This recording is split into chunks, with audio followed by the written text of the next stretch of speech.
ಅಮ್ಮ ನಮಸ್ಕಾರ. ನಮಸ್ಕಾರ ಸ್ವಾಮಿ. ನಿಮ್ಮ ಹೆಸರು? ಅಲ್ಮೇಲಮ್ಮ. ಎಲ್ಲಿಂದ ಬಂದಿದ್ದೀರಾ ಅಲ್ಮೇಲಮ್ಮ ಅವರೇ? ನಾವು ಕನಕಪುರದಿಂದ ಬಂದಿದ್ದೀವಿ ಸ್ವಾಮಿ. ಕನಕಪುರದಿಂದನಾ? ಏನು ಸಮಸ್ಯೆ ಏನಾಗಿತ್ತು? ಆಯುರ್ಮಠಮ್ಗೆ ಏನಕ್ಕೋಸ್ಕರ ಏನು ತೋರಿಸ್ಕೊಳಕ್ಕೆ ಬಂದಿದ್ದೀರಾ?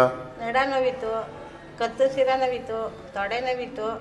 ಇಲ್ಲಿಗೆ ನಾವು ಇದರಲ್ಲಿ ಫೋನಲ್ಲಿ ನೋಡ್ದೋ, ಎಲ್ಲೆಲ್ಲ ಹಾಸ್ಪಿಟ್ಲಿಗೆ ತಿರ್ದು, ಬೆಂಗಳೂರು, ಕನಕಪುರ, ಕೂಡಳ್ಳಿ, ಹಾರವಳ್ಳಿ ಎಲ್ಲ ತಿರ್ದು, ಎಲ್ಲೂ ನಮ್ಗೆ ಮೇಲಾಗಲಿಲ್ಲ. ಆಮೇಲೆ ಫೋನಲ್ಲಿ ನೋಡ್ದೋ, ಫೋನಲ್ಲಿ ನೋಡಿ ಇಲ್ಲಿ ನೋಡ್ಕೊಬರ ಅಂತ ಬಂದು ಇಲ್ಲಿಗೆಲ್ಲ ನಾವು ಅನುಕೂಲ ಆಗಿದ್ದೀವಿ, ಚೆನ್ನಾಗಿದ್ದೀವಿ ಸ್ವಾಮಿ. ಅಂದರೆ ಎಷ್ಟು ವರ್ಷದಿಂದ ನಿಮಗೆ ಸಮಸ್ಯೆ ಇತ್ತು? ಇದು ನೋವು ಇನ್ನೇನು 2-3 ವರ್ಷದಿಂದ ಆಯಿತು ಸ್ವಾಮಿ. ಅಲ್ಲೇ ಇಂಗ್ಲೀಷ್ ಏನು ತಗೊಂಡು ಮಾತ್ರೆ ತಗೊಂಡು ಇದು ನಾನು 5-6 ಆಸ್ಪತ್ರೆ ತಿರ್ದು. ಎಲ್ಲೆಲ್ಲಿ ಹೋಗಿದ್ರಿ? ಸಂಜೆ ಬೆಂಗಳೂರು ಕೆಂಪೇಗೌಡ ಹಾಸ್ಪಿಟ್ಲ್ 3 ಸಾರಿ ಹೋಗಿದೆ, ದಯಾನಂದ ಆಸ್ಪತ್ರೆ 3 ಸಾರಿ ಹೋಗಿದೆ, ಕಾನ್ಪುರದಲ್ಲಿ ಲೆಕ್ಕನೇ ಇಲ್ಲ. ಏನಂದ್ರು ಅಲ್ಲೆಲ್ಲ? ಅದೇ ಮೂಳೆ ಸಮದೋಗದೆ, ಆಪರೇಷನ್ ಮಾಡಬೇಕು ಅನ್ನೋರು ಸ್ವಾಮಿ. ಯಾಕೆ ಆಪರೇಷನ್ ಮಾಡಿಸ್ಲಿಲ್ವಾ? ಮಾಡ್ಸಕ್ಕೆ ತಡ್ಕೊಳ್ಳೋ ಶಕ್ತಿ ಇಲ್ಲ ಸ್ವಾಮಿ ನನಗೆ. ಹತ್ತು ದಿವಸದಿಂದ ಮೊಬೈಲಲ್ಲಿ ನೋಡಿ. ಆಮೇಲೆ ಏನೇನು ಆಯ್ತಾ ಇತ್ತು ನಿಮಗೆ? ನಡ ನೋವು ಜಾಸ್ತಿ ಬಂದಿತ್ತು, ಕತ್ತು ಶಿರ ನೋವು ಜಾಸ್ತಿ ಬರ್ತಾ ಇತ್ತು, ಕತ್ತು ಫುಲ್ ನೋವು ಬರ್ತಾ ಇತ್ತಾ? ಕತ್ತು ಫುಲ್ಲು ಜಾಸ್ತಿ ನೋವು ಬರ್ತಾ ಇತ್ತು, ತೊಡೆ ನೋವು ಬರ್ತಾ ಇತ್ತು. ಈ ಬಗ್ಗೆ ಏನ್ ಕೆಲಸ ಮಾಡಕ್ಕಾಯ್ತಾ ಇರ್ಲಿಲ್ಲ, ದೂರ ನೋಡಿಯಕಾಯ್ತಾ ಇರ್ಲಿಲ್ಲ. ಊಟ ವಾಂತಿ ಆಗೋದು, ನರ ಎಲ್ಲ ಉಳ್ಕೊಂಡೋಗ್ಬಿಟ್ಟಿತ್ತು. ಯಾರು 3 ಜನ 4 ಜನ ಮೂಳೆ ಡಾಕ್ಟ್ರು ತೋರಿಸ್ತು, ಬೆಂಗಳೂರಲ್ಲಿ MR ಮಾಡಿಸ್ತು. ಏನ್ ಮಾಡಿದ್ರು ಆಪರೇಷನ್ ಆಗ್ಲೇಬೇಕು 3 ಲಕ್ಷ ಆಯ್ತದೆ 2 ಲಕ್ಷ ಆಯ್ತದೆ ಅಂತ ಹೇಳೋರು. ನಾವು ಅಷ್ಟು ತಡ್ಕೊಳ್ಳೋ ಶಕ್ತಿ ಇರ್ಲಿಲ್ಲ. ಆಮೇಲೆ ನನ್ನ ಮಗಳು ಮೀಡಿಯಾದಲ್ಲಿ ನೋಡಿ, ಫೋನಲ್ಲಿ ನೋಡಿ, ಇಲ್ಲೊಂದ್ಸಾರಿ ನೋಡ್ಕೊ ಬಂದ್ಬಿಡಾನೆ, ನಾಳೆ ಬರವಿ ಅಂತ ಕರ್ಕೊಂಡು ಬಂದು ಇಲ್ಲಿ ಆಯುರ್ಮಠಮ್ಗೆ ಆಯುರ್ಮಠಕ್ಕೆ ಬಂದು ಸ್ವಾಮಿ ನಮ್ಗೆ ಅನುಕೂಲ ಆಯ್ತು ಸ್ವಾಮಿ. ಅಂದ್ರೆ ಇಲ್ಲಿ ಏನೇನು ಚಿಕಿತ್ಸೆ ತಗೊಂಡ್ರಿ, ಏನಂತ ಹೇಳಿದ್ರು ಇಲ್ಲಿ ನಿಮ್ಗೆ? ಶುರುವಲ್ಲಿ ನೋಡಿದಾಗ ಡಾಕ್ಟರ್ ಏನಂದ್ರು? ಚೆನ್ನಾಗೈತದೆ ಅಂತ ಹೇಳಿದ್ರು ಸ್ವಾಮಿ. ಚೆನ್ನಾಗೈತದೆ, ಏನು ಆಗಲ್ಲಮ್ಮ, ಎದ್ರು ಬೇಡ, ನೀನ್ ಧೈರ್ಯವಾಗಿರು, ನಿನ್ ಕಾಯಿಲೆ ವಾಸಿ ಆಯ್ತದೆ, ನಾವು ಟ್ರೀಟ್ಮೆಂಟ್ ಕೊಡ್ತೀವಿ, ನೀನ್ ಎದ್ರು ಬೇಡ ಅಮ್ಮ ಅಂತ ಹೇಳಿದ್ರು. ಅದೇ ಪ್ರಕಾರ ಬಂದು ನಮ್ಮ ಹತ್ರ ತಂದಿದ್ದು ಬರೀ 5,000 ತಂದಿದ್ದು. 5,000ದಲ್ಲಿ ಅವ್ರು ದುಡ್ಡು ಕೇಳಿಲ್ಲ. ಫಸ್ಟೇ ನಮ್ಮನ್ನ ನೋಡಿ ನನ್ನ ಎಲ್ಲ ಸಮದೋಗಿದೆ. ಅದು ನೋಡಿ ಏಟ್ಗೆ ನೀನು ಅಡ್ಮಿಟ್ ಮಾಡ್ಕೊಳಮ್ಮ, ಮೊದಲು ನಿಮ್ಮ ದುಡ್ಡಮ್ಮ ಕೊಡೋರಿ ಅಂತ ಕೇಳಿದ್ರು ಅವ್ರ ಪಾದ್ರೆ ಗತಿ. ಆಮೇಲೆ ನಾವು ಹಂಗೆ ಸೇರ್ಕೊಳ್ಳೋ ಸರಿ ಇಲ್ವಲ್ಲ ಅಂತ ಹೋಗಿ ನಾವೇನೋ ನಾವು ವ್ಯವಸ್ಥೆ ಮಾಡಿ ಸೇರ್ಕೊಂಡು ನಮ್ಮ ಕಾಯಿಲೆ ವಾಸಿ ಆಯ್ತು, ನಿಮ್ದೇಗಿದ್ದೀನಿ. ಅಂದ್ರೆ ಈಗ ಎಷ್ಟು ದಿನ ಆಯ್ತು ನಿಮ್ಗೆ ಚಿಕಿತ್ಸೆ? ಎಷ್ಟು ದಿನ ಆಯ್ತು ಈಗ ರೆಸ್ಟು? 2 ತಿಂಗಳ ರೆಸ್ಟ್ ಇತ್ತು. 2 ತಿಂಗಳ ಮೇಲೆ ತಿರ್ಗಾ ಹೋಗಿ 3 ದಿನ ಟ್ರೀಟ್ಮೆಂಟ್ ತಗೊಂಡೆ. ಆರೋಗ್ಯವಾಗಿದ್ದೀನಿ ಸ್ವಾಮಿ. ಈಗ ನಿಮ್ಗೆ ತೊಡೆ ನೋವು ಏನಿಲ್ಲ ಸ್ವಾಮಿ, ಕತ್ ನೋವು, ಕಾಲು ನೋವು, ಏನಿಲ್ಲ, ಹೊಟ್ಟೆ ಸಂಬಂಧವಾಗಿರೋ ಕಿವುಚು ಅಂತದ್ದು, ಏನಿಲ್ಲ, ತಲೆ ಸುತ್ತು, ಏನಿಲ್ಲ, ಆ ಥರದ್ದು ಯಾವುದೂ ಇಲ್ವಾ? ತಲೆನೋವು ಗೊತ್ತಾಯ್ತು, ಕಿವಿ ಎಲ್ಲ ಜಯ ಅಂತ ಇದ್ದು, ಕಿವಿಯಲ್ಲಿ ಶಬ್ದ ಎಲ್ಲ ಬರ್ತಾ ಇತ್ತಾ ಗುಯಿ ಅಂತ? ತಲೆನೋವು ಸ್ಥಿರವಾಗಿರ್ತಾ ಇತ್ತಾ? ಅದೆಲ್ಲ ಹೋಯ್ತಾ? ಎಲ್ಲ ಹೋಗದೆ. ಜ್ಞಾಪನ ಶಕ್ತಿ ಅದೆಲ್ಲ ಮೊದ್ಲು ಹಂಗಿತ್ತು. ಒಂಥರ ಕೂತ್ರೆ ನಾನು ನಿತ್ಯಲ್ಲಿ ನಾನು ಕೂತ್ಕೊಳ್ಳೋ, ನೀನ್ ಆಯ್ತು ನನ್ನ ಕತೆ ನೋಡು, ನಾನು ನಿತ್ಯಲ್ಲಿ ನಾನು ಕೂತ್ಕೊಳ್ಳೋ, ನೀನು ಜ್ಞಾನ ಇಲ್ದಿರಂಗೆ ಏನೋ ಒಂಥರ ಮರಾದಂಗೆ ಆಗ್ಬಿಟ್ಟಿತ್ತು ನನ್ನ ಜನ್ಮ ಸ್ವಾಮಿ. ಅಂದ್ರೆ ಜೀವನದಲ್ಲಿ ಬನ್ನಿ ಜೀವನದಲ್ಲಿ ಇನ್ನ ನೋವಿಂದ ಮುಕ್ತಿ ಸಿಕ್ಕುತ್ತೋ ಅನ್ನೋ ಡೌಟ್ ಕೊಟ್ಟೋಗಿದ್ರಿ ಅಂತ ನನ್ನ ಮನ್ಸು ಬಿಟ್ಬಿಟ್ಟಿದೆ, ನನ್ನ ಕತೆ ಇಷ್ಟೇನೆ ಅಂತ.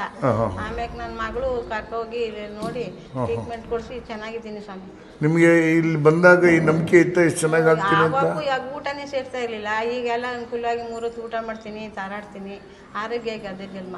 ಎಷ್ಟು ವರ್ಷ ಮುಂಚೆ ಹಿಂಗಿದ್ರಿ? ಎಷ್ಟು ವರ್ಷ ಮುಂಚೆ ಇನ್ನೇನು 4 ವರ್ಷ 3 ವರ್ಷ ಇಂತೆ ಹಿಂಗಿತ್ತು. ಆರಾಮಾಗಿದ್ರಿ ಅವಾಗ?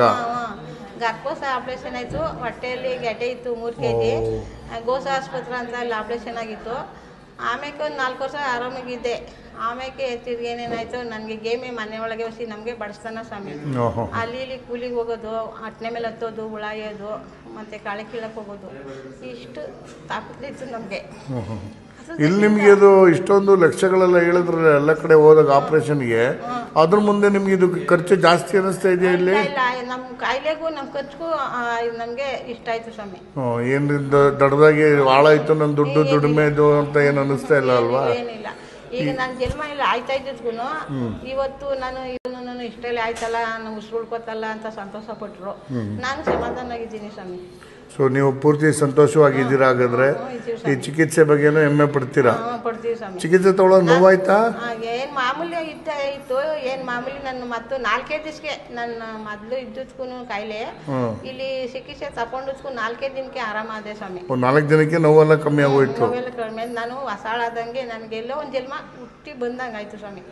ನಿಮಗೆ ನೋವಿತ್ತಲ್ಲ ಆ ಟೈಮಲ್ಲಿ ಹೆಂಗಿತ್ತು ಅವಸ್ಥೆ, ನಿಮ್ಮ ಮನಸ್ಸಿನ ಅವಸ್ಥೆ? ಅವಸ್ಥೆ ಅಂದ್ರೆ ನಾ ಇರಬಾರ್ದು ಅನ್ನಿಸ್ತಿತ್ತು. ಹೌದಾ? ಅದ್ರಲ್ಲಿ ನನ್ನ ಜನ್ಮ ಇಷ್ಟೇ ಸಾಕು, ನಾನು ಇನ್ನು ಮುಂದುವರಿಯೋಕ್ಕೆ ನನ್ನ ಕೈಲಿ ಆಗಲ್ಲ, ನಾನು ನೆಟ್ಟಗೆ ಮಾಡೋಕ್ಕೆ ಅವ್ರ ಕೈಲಿ ಸಿಗ್ತೀನಿಲ್ಲ ಅಂತ ಕನಕಪುರ ಹಾಸ್ಪಿಟ್ಲಿಗೆ ಹೋಗಿ ಅವ್ರ ಹೆಸರೇನೋ ಡಾಕ್ಟ್ರು ಗೊತ್ತಿಲ್ಲ, ಅವ್ರಿಗೆ ಎಷ್ಟೋ ಸಾರಿ ಕಾಲಿಗೆ ಬಿದ್ದಿದ್ದೀನಿ ನಾನು ಕಾಯಿಲೆ ತಡೆಯೋಕ್ಕಾಗೋದು ಅಂತ. ಅವರಮ್ಮ ನನ್ನ ಕೈಯಿಂದ ಬೇಕಾದ್ರೆ ಒಂದು 20,000 ಖರ್ಚಾಗಲಿ, ನಾವು 15 ವರ್ಷದಿಂದ ಹೋಗ್ತಾ ಇದ್ದೆ ಅಲ್ಲಿ ಹಾಸ್ಪಿಟ್ಲಿಗೆ. ನಾನೇ ಬೇಕಾದ್ರೆ ಒಂದು 5,000 ನಾನು ಬೇಕಾದ ಡಾಕ್ಟ್ರಿಗೆ ಹೇಳಿ ಆಪ್ರೇಷನ್ ಮಾಡಿಸ್ತೀನಮ್ಮ, ಏನೋ ಅಷ್ಟೇ ಮಾಡ್ತೀನಿ ಇರು ಅಂತ ಹೇಳಿದರು. ಅಷ್ಟೊತ್ತಿಗೆ ನನ್ನ ಮಗಳು ಇದು ನೋಡಿ ಈ ಹಾಸ್ಪಿಟ್ಲಲ್ಲಿ ಫೋನಲ್ಲಿ ನೋಡಿ ಕರ್ಕೊಂಡ್ಬಂದು ಅಡ್ಮಿಟ್ ಮಾಡಿದ್ರು ಸ್ವಾಮಿ. ನಿಮ್ಮಂಗೆ ಸುಮಾರು ಜನ ನೋವಲ್ಲಿ ಅನುಭವಿಸ್ತಾ ಇದ್ದಾರೆ. ಈ ವಿಡಿಯೋ ಅವ್ರು ಏನಾದ್ರು ನೋಡಿದ್ರೆ ಅವ್ರು ಏನು ಹೇಳಕ್ಕೆ ಇಷ್ಟಪಡ್ತೀರಾ? ನಾ ಇದು ಹೇಳ್ತಾ ಇದ್ದೀನಿ, ಈಗ ಹೇಳಿದ್ದೀನಿ ಶಿಕ್ಷಕರಿಗೆ, ನಮ್ಮ ಗ್ರಾಮದಲ್ಲಿ ಇರೋರು 4 ಜನ ಕೇಳಿದ್ದೀನಿ, ಹಿಂಗೆ ಸೊಂಟ ನೋವು, ಇದು ನಡ ನೋವು ಅಂತ ಹೇಳ್ತಾವ್ರೆ. ಹಿಂಗೆ ಇಂತಿದ್ದು ಯಾವ ಆಸ್ಪತ್ರೆ ಅದೇ ನನ್ನ ಮಗ ನೋಡಿ ನನ್ನ ಮಗಳು ನೋಡಿ ಕರ್ಕೋದ್ರು, ಅಡ್ರೆಸ್ ಬೇಕಾದ್ರೆ ಇಸ್ಕೊಂಡ್ಬಂದು ಕೊಡ್ತೀನಿ ಹೋಗಿ ಅಂತ ಹೇಳ್ತಾ ಇದ್ದೀನಿ ಸ್ವಾಮಿ. ನಾನು ಎಲ್ಲ ನಮ್ಮ ಸಾಮರ್ಥ್ಯದ ಕಡೆಲ್ಲ ಹೇಳ್ತಾ ಇದ್ದೀನಿ ಸ್ವಾಮಿ. ಅಂದರೆ ನೀವೆಲ್ಲರಿಗೂ ಹೇಳಕ್ಕೆ ಇಷ್ಟಪಡ್ತೀರಾ ಇಲ್ಲಿ ಚಿಕಿತ್ಸೆ ಚೆನ್ನಾಗಿದೆ, ಬಂದು ಚಿಕಿತ್ಸೆ ತಗೋಬೋದು ಅಂತೇಳಿ? ಹೇಳ್ತಾ ಇದ್ದೀನಿ. ಭಾಳ ಸಂತೋಷ. ಸೊ ದೇವರು ನಿಮಗೆ ಇದೇ ಥರನೇ ಸರ್ವ ಆರೋಗ್ಯ ಕೊಟ್ಟು 4 ಜನ ಬರ್ತೀವಿ ಅಂತ ಹೇಳವ್ರೆ.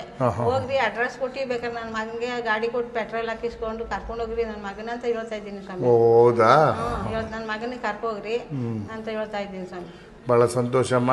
ನೀವೀಗೆ ನಗ್ನಗ್ತಾ ಖುಷಿ ಖುಷಿಯಾಗಿ ಯಾವ ಸಮಸ್ಯೆನೂ ಇಲ್ಲದೆ ಜೀವನ ಪೂರ್ತಿ ಇರಿ ಅಂತ ನಮ್ಮ ಪ್ರಾರ್ಥನೆ ಕೂಡ ಇದೆ. ಶುಭವಾಗಲಿ. ಧನ್ಯವಾದ. ಆಗಲಿ.